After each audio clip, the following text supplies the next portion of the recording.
नाज़रीन ख़बरनि ऐं अपडेट जे सिलसिले खे अॻिते वधाईंदे ख़बर शामिल कंदासीं। शिकारपुर खां फ़कीर कमालदीन मक्सी जी रिपोर्ट। गुज़रियल राति पुलिस ऐं फ़ौरन जे विच में मुक़ाबले दौरान दामन शाह मोहल्ले शिकारपुर जा रहवासी 2 फ़ौरू साजिद शेख ऐं सन्दस महीमान साथी सदाम सारियो जी मार्जण वारो मामलो पुलिस ॿिन्ही फ़ौतिन जा लाश तहवील में वठी करे खेनि सिविल अस्पताल शिकारपुर आंदा, जिते पोस्टमार्टम करण खां पोइ न सुबुह जो ॿिन्हिनि जा लाश वारसन जे हवाले कया विया। पुलिस मोजब त फ़ौरू करण जे इरादे सां बीठल हुआ। पुलिस खे ॾिसंदे फ़ौरन फायरिंग कई ऐं मोटरसाइकिल ते चढ़ी फ़रार थी विया।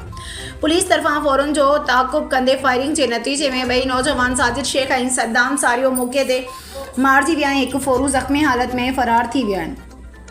जॾहिं त वारसन शेख बिरादरी जे लातादाद माण्हुनि अॼु सुबुह सां कुंदन बाईपास ते धरणो हणंदे पुलिस जे ख़िलाफ़ नारेबाज़ी कई ऐं उन्हनि साफ़िन सां ॻाल्हाईंदे चयो त असांजा नौजवान बेगुनाह आहिनि। नौजवान कंहिं कम सां शहर घुमण जे लाइ विया त पुलिस ॿिन्हिनि खे पकड़े बेगुनाह फुल फ्राई करे झड़तू पुलिस मुक़ाबलो ॾेखारे रही आहे।